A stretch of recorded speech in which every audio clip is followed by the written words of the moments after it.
ಭಾರತದ ಇತಿಹಾಸದಲ್ಲಿ ಒಂದು ಸಾಮ್ರಾಜ್ಯ ಇಡೀ ಉಪಖಂಡವನ್ನೇ ಒಂದೇ ಧ್ವಜದಡಿ ತಂದಿತು. ಒಬ್ಬ ಸಾಮಾನ್ಯ ಯುವಕ ಚಾಣಕ್ಯನ ಮಾರ್ಗದರ್ಶನದಲ್ಲಿ ಚಕ್ರವರ್ತಿಯಾಗಿ ಬೆಳೆದನು. ಒಬ್ಬ ಕ್ರೂರ ಯೋಧ ಯುದ್ಧವನ್ನು ತ್ಯಜಿಸಿ ಧರ್ಮದ ದೂತನಾದನು. ಇದು ಕೇವಲ ಇತಿಹಾಸವಲ್ಲ, ಇದು ಮೌರ್ಯ ಸಾಮ್ರಾಜ್ಯದ ಮಹಾಕಥೆ. ನಾವು ಈ ವಿಡಿಯೋದಲ್ಲಿ ಮೌರ್ಯ ಸಾಮ್ರಾಜ್ಯದ ಬಗ್ಗೆ ಸಂಪೂರ್ಣವಾಗಿ ಸಿನಿಮಾ ರೂಪದಲ್ಲಿ ನೋಡಿಕೊಂಡು ಬರೋಣ. ಇನ್ನೂ ನಮ್ಮ ಚಾನೆಲ್ಗೆ ಯಾರು ಸಬ್ಸ್ಕ್ರೈಬ್ ಆಗಿಲ್ಲ, ಬೇಗ ಸಬ್ಸ್ಕ್ರೈಬ್ ಮಾಡಿಕೊಳ್ಳಿ. ಮೌರ್ಯ ಸಾಮ್ರಾಜ್ಯವು ಕ್ರಿಸ್ತಪೂರ್ವ 4ನೇ ಶತಮಾನ. ಮಗಧ ದೇಶದಲ್ಲಿ ನಂದವಂಶ ಆಳುತ್ತಿತ್ತು. ಧನಿಕ ಆದರೆ ಜನಪ್ರಿಯವಲ್ಲದ ಆಡಳಿತ ಆಗಿತ್ತು.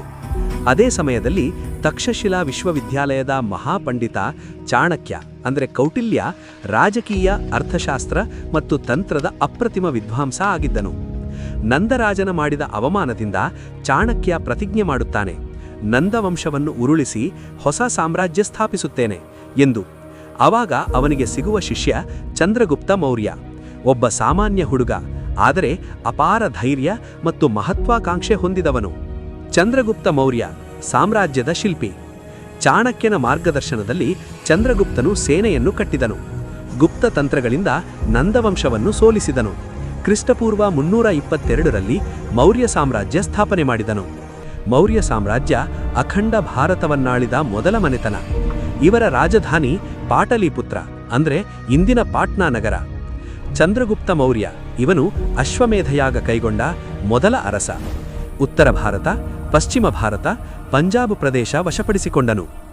ಸೆಲ್ಯೂಕಸ್ ನಿಕೇಟರ್ನನ್ನು ಸೋಲಿಸಿ ಗಾಂಧಾರವರೆಗೂ ಸಾಮ್ರಾಜ್ಯ ವಿಸ್ತರಿಸಿದನು. ಗ್ರೀಕ್ ಇತಿಹಾಸಕಾರ ಮೆಗಸ್ಥನೀಸ್ ಅವನ ಇಂಡಿಕಾ ಗ್ರಂಥದಲ್ಲಿ ಮೌರ್ಯ ಸಾಮ್ರಾಜ್ಯದ ವೈಭವವನ್ನು ವರ್ಣಿಸಿದ್ದಾನೆ. ಚಂದ್ರಗುಪ್ತ ಮೌರ್ಯ ತನ್ನ ಕೊನೆ ದಿನಗಳಲ್ಲಿ ಸಿಂಹಾಸನ ತ್ಯಜಿಸಿ ಭದ್ರಬಹುವಿನೊಂದಿಗೆ ಶ್ರವಣಬೆಳಗೊಳಕ್ಕೆ ಬಂದು ಸಲ್ಲೇಖ ವ್ರತ ಕೈಗೊಂಡು ಮರಣ ಹೊಂದಿದನು. ಬಿಂದುಸಾರ ಸಾಮ್ರಾಜ್ಯದ ವಿಸ್ತಾರ. ಚಂದ್ರಗುಪ್ತನ ನಂತರ ಅವನ ಮಗನಾದ ಬಿಂದುಸಾರ ಸಿಂಹಾಸನಾರೂಢನಾದನು. ಇವನು ಶಾಂತಿಪ್ರಿಯ ಆಗಿದ್ದನು. ಅವನ ಕಾಲದಲ್ಲಿ ಮೌರ್ಯ ಸಾಮ್ರಾಜ್ಯ ದಕ್ಷಿಣ ಭಾರತದ ಅಂಚಿನವರೆಗೆ ವಿಸ್ತರಿಸಿತು. ಇವನಿಗೆ ಆಮಿತ್ರಗಾತ ಎಂಬ ಬಿರುದಿತ್ತು. ಈತನು ಗ್ರೀಕ್ ಅರಸ 1ನೇ ಅಂಟಿಕೋಶ ಸಮಕಾಲೀನ ಅರಸ. ಇವನಿಗೆ 16 ಜನ ಹೆಂಡತಿಯರು ಮತ್ತು 101 ಜನ ಮಕ್ಕಳಿದ್ದರು. ಆದರೆ ಅದರಲ್ಲಿ ಅವನ ಮಗನೊಬ್ಬ ಇತಿಹಾಸದ ದಿಕ್ಕನ್ನೇ ಬದಲಾಯಿಸಿದನು. ಅವನೇ ಅಶೋಕ, ಯುದ್ಧದಿಂದ ಧರ್ಮದತ್ತ ಸಾಗಿದವನು. ಬಿಂದುಸಾರ ಮತ್ತು ಸುಭದ್ರಾಂಗಿ ಪುತ್ರ ಅಶೋಕ ಚಕ್ರವರ್ತಿ. ಗುರು ರಾಧಗುಪ್ತ, ಹೆಂಡತಿ ಮಹಾದೇವಿ. ಆರಂಭದಲ್ಲಿ ಕ್ರೂರ, ಶಕ್ತಿಶಾಲಿ, ಯುದ್ಧಪ್ರಿಯ ರಾಜ ಆಗಿದ್ದನು. ಇವನ ಪಟ್ಟಾಭಿಷೇಕ ಕ್ರಿಸ್ತಪೂರ್ವ 269ರಲ್ಲಿ ಆಯಿತು. ನಂತರ ನಡೆದ ಕಳಿಂಗ ಯುದ್ಧ ಅಂದರೆ ಕ್ರಿಸ್ತಪೂರ್ವ 261ರಲ್ಲಿ ಇಂದಿನ ಒರಿಸ್ಸಾದ ಭುವನೇಶ್ವರದ ದೌಲಿ ಎಂಬ ಸ್ಥಳದಲ್ಲಿ ನಡೆಯಿತು. ಇದು ಇವನ ಪ್ರಥಮ ಮತ್ತು ಕೊನೆಯ ಯುದ್ಧವಾಗಿದೆ. ಲಕ್ಷಾಂತರ ಸಾವು ನೋವು, ರಕ್ತದಿಂದ ತುಂಬಿದ ಕಳಿಂಗದ ನೆಲವನ್ನು ನೋಡಿ ಮುಂದೆ ಯುದ್ಧ ಮಾಡುವುದಿಲ್ಲ ಎಂದು ಉಪಗುಪ್ತನಿಂದ ಬೌದ್ಧ ಧರ್ಮ ಸ್ವೀಕರಿಸಿದನು. ಬೌದ್ಧ ಧರ್ಮ ರಾಜ್ಯ ಧರ್ಮ ಮಾಡಿದನು. ಮುಂದೆ ಪಾಟಲಿಪುತ್ರದಲ್ಲಿ 3ನೇ ಬೌದ್ಧ ಸಮ್ಮೇಳನ ನಡೆಸಿದನು. ಧರ್ಮ ಮಹಾಮಾತ್ರರನ್ನು ನೇಮಿಸಿದನು. ಇವನಿಗೆ ಶಿಲಾಶಾಸನಗಳ ಪಿತಾಮಹ ಎನ್ನುವರು. ಇವನ 54 ಶಾಸನಗಳು ಇಲ್ಲಿಯವರೆಗೆ ದೊರೆತಿವೆ. ಶಾಸನಕ್ಕೆ ಬಳಸಿದ ಲಿಪಿ ಬ್ರಾಹ್ಮಿ, ಖರೋಷ್ಠಿ, ಗ್ರೀಕ್, ಅರೇಬಿಕ್ ಮತ್ತು ದೇವನಾಗರಿ ಆಗಿವೆ. ಕರ್ನಾಟಕದ ಮಸ್ಕಿ ಶಾಸನದಲ್ಲಿ ಇವನಿಗೆ ದೇವನಾಂಪ್ರಿಯ ಪ್ರಿಯದರ್ಶಿನಿ ಎಂದು ಕರೆಯುತ್ತಿದ್ದರು ಎಂದು ತಿಳಿದುಬರುತ್ತದೆ. ನಾವು ಅಶೋಕನ ಬಗ್ಗೆಯೇ ಸಂಪೂರ್ಣವಾಗಿ ನಾನು ಇನ್ನೊಂದು ವಿಡಿಯೋ ಮಾಡುತ್ತೇನೆ ಸ್ನೇಹಿತರೆ. ಮೌರ್ಯರು ಕಲೆ, ವಾಸ್ತುಶಿಲ್ಪಕ್ಕೂ ಅನೇಕ ಕೊಡುಗೆ ನೀಡಿದ್ದಾರೆ. ಅಶೋಕ ಹೊರಡಿಸಿದ ಸಾರನಾಥದ ಸಿಂಹಸ್ತಂಭ ಇಂದಿನ ಭಾರತದ ರಾಷ್ಟ್ರೀಯ ಚಿಹ್ನೆ. ಇದು 4 ಮುಖದ ಸಿಂಹ ಹೊಂದಿದೆ.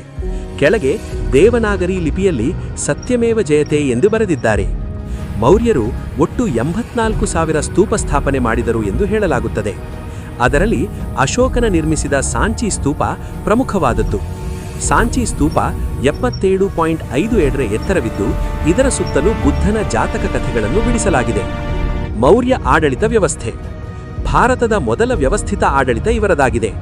ಇದು ಸಾಮಾನ್ಯ ರಾಜಶಾಸನವಲ್ಲ, ಇದು ಚಾಣಕ್ಯನ ಮೆದುಳಿನಿಂದ ಹೊರಬಂದ ವ್ಯವಸ್ಥೆಯಾಗಿತ್ತು. ರಾಜನ ಸ್ಥಾನ. ರಾಜನು ಪರಮಾಧಿಕಾರಿ, ಆದರೆ ಧರ್ಮ ಮತ್ತು ನ್ಯಾಯಕ್ಕೆ ಬದ್ಧ ಆಗಿದ್ದನು. ಕೇಂದ್ರ ಆಡಳಿತ. ರಾಜಧಾನಿ ಪಾಟಲಿಪುತ್ರ. ಮಂತ್ರಿಮಂಡಲ ವಿಶೇಷವಾಗಿತ್ತು. ಪ್ರಧಾನಮಂತ್ರಿ, ಅಮಾತ್ಯ, ಖಜಾನೆ ಮಂತ್ರಿ, ಸನ್ನಿಧಾತ, ಕಂದಾಯ ಮಂತ್ರಿ, ಸುಮಾತ್ಯ, ಲೆಕ್ಕಪತ್ರ ಮಂತ್ರಿ ಲೇಖಪಾಲ. ಸಾರ್ವಜನಿಕ ಕುಂದುಗುರತೆ ಧರ್ಮ ಮಹಾಮಾತ್ರರು. ಸಚಿವಾಲಯಗಳು 32 ಇದ್ದವು. ಕೃಷಿ ಸಚಿವಾಲಯ ಸೀತಾಧ್ಯಕ್ಷ, ಗಜಪಡೆ ಮುಖ್ಯಸ್ಥ ಹಸ್ತಾಧ್ಯಕ್ಷ, ಸೇನಾಪಡೆ ಮುಖ್ಯಸ್ಥ ಮುರಾಧ್ಯಕ್ಷ ಆಗಿದ್ದರು. ಅಕ್ಕಸಾಲಿಗ ಮುಖ್ಯಸ್ಥ ಸುವರ್ಣಾಧ್ಯಕ್ಷ, ಅಬಕಾರಿ ಮುಖ್ಯಸ್ಥ ಸುರಾಧ್ಯಕ್ಷ ಆಗಿದ್ದರು. ಪ್ರಾಂತ್ಯಗಳು 4 ಇದ್ದವು. ಉತ್ತರದ ರಾಜಧಾನಿ ತಕ್ಷಶಿಲಾ, ದಕ್ಷಿಣದ ರಾಜಧಾನಿ ಸಣ್ಣಥಿ ಅಥವಾ ಸುವರ್ಣಗಿರಿ, ಪೂರ್ವದ ರಾಜಧಾನಿ ವೈಶಾಲಿ, ಪಶ್ಚಿಮದ ರಾಜಧಾನಿ ಉಜ್ಜಯಿನಿ ಆಗಿದ್ದವು. ಇನ್ನು ಮೌರ್ಯರಲ್ಲಿ ವಿಶೇಷವಾಗಿ ಗುಪ್ತಚರ ವ್ಯವಸ್ಥೆ ಇತ್ತು. ಇದು ಮೌರ್ಯ ಆಡಳಿತದ ಅತ್ಯಂತ ಶಕ್ತಿಯ ಅಸ್ತ್ರವಾಗಿತ್ತು. ಸನ್ಯಾಸಿಗಳ ವೇಷ, ವ್ಯಾಪಾರಿಗಳ ವೇಷ, ಗೃಹಸ್ಥರ ವೇಷ ಧರಿಸುತ್ತಿದ್ದರು ಮತ್ತು ರಾಜನಿಗೆ ನೇರ ಮಾಹಿತಿ ನೀಡುತ್ತಿದ್ದರು. ಇದರಿಂದ ಭ್ರಷ್ಟಾಚಾರಕ್ಕೆ ಕಡಿವಾಣ ಹಾಕುತ್ತಿದ್ದರು. ನ್ಯಾಯ ವ್ಯವಸ್ಥೆ ಕಠಿಣವಾಗಿತ್ತು, ಆದರೆ ನ್ಯಾಯಸಮ್ಮತವಾಗಿತ್ತು. ಅಪರಾಧಕ್ಕೆ ತಕ್ಕ ಶಿಕ್ಷೆ ನೀಡುತ್ತಿದ್ದರು. ನ್ಯಾಯಾಲಯಗಳು ಇದ್ದವು. ತೆರಿಗೆ ವ್ಯವಸ್ಥೆ, ಕೃಷಿ ತೆರಿಗೆ, ವ್ಯಾಪಾರ ತೆರಿಗೆ, ಅರಣ್ಯ ಸಂಪನ್ಮೂಲ ತೆರಿಗೆ ಇದ್ದವು. ರಾಜ್ಯದ ಆದಾಯ ಜನರ ಅಭಿವೃದ್ಧಿಗೆ ಬಳಕೆ ಮಾಡುತ್ತಿದ್ದರು. ಮೌರ್ಯ ಕಾಲದ ಸಾಹಿತ್ಯ ಅದ್ವಿತೀಯವಾಗಿತ್ತು. ಕೌಟಿಲ್ಯನ ಅರ್ಥಶಾಸ್ತ್ರ, ಇದು 15 ಭಾಗ 180 ಉಪಭಾಗ ಹೊಂದಿದೆ. ಇದು ಆಡಳಿತದ ಬಗ್ಗೆ ತಿಳಿಸುತ್ತದೆ. ಮೆಗಸ್ಥನೀಸನ ಇಂಡಿಕಾ, ಇದು ಮೌರ್ಯರ ಆಡಳಿತದ ಬಗ್ಗೆ ತಿಳಿಸುವುದು.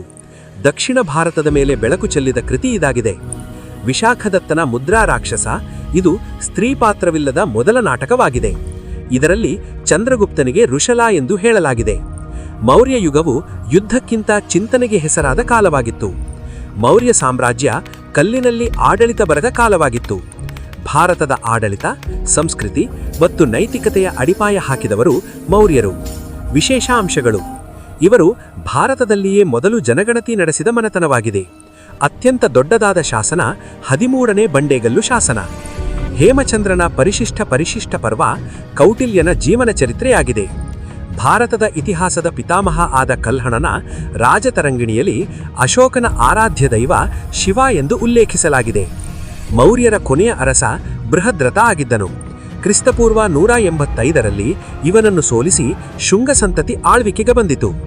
ಮೌರ್ಯ ಸಾಮ್ರಾಜ್ಯ ಕುಸಿದಿರಬಹುದು, ಆದರೆ ಅದರ ಶಾಸನ, ಆಡಳಿತ ಮತ್ತು ಸಾಹಿತ್ಯ ಇಂದಿಗೂ ಭಾರತದ ಆತ್ಮದಲ್ಲಿ ಜೀವಂತವಿದೆ. ಮೌರ್ಯರ ಕಾಲ ಭಾರತೀಯ ಇತಿಹಾಸದ ಸುವರ್ಣಾಧ್ಯಾಯ. ನಿಮಗೆ ಈ ಮೌರ್ಯ ವಂಶದ ಸಂಪೂರ್ಣ ಇತಿಹಾಸ ಇಷ್ಟವಾದರೆ ಲೈಕ್ ಮಾಡಿ, ಇಲ್ವಾದಲ್ಲಿ ಡಿಸ್ಲೈಕ್ ಮಾಡಿ ಹಾಗೂ ಶೇರ್ ಮಾಡಿ. ಉಂಟೋಲ್ಡ್ ಪೇಜಸ್ ಕನ್ನಡ ಚಾನಲ್ಗೆ ಸಬ್ಸ್ಕ್ರೈಬ್ ಮಾಡೋದನ್ನ ಮರಿಬೇಡಿ ಸ್ನೇಹಿತರೆ.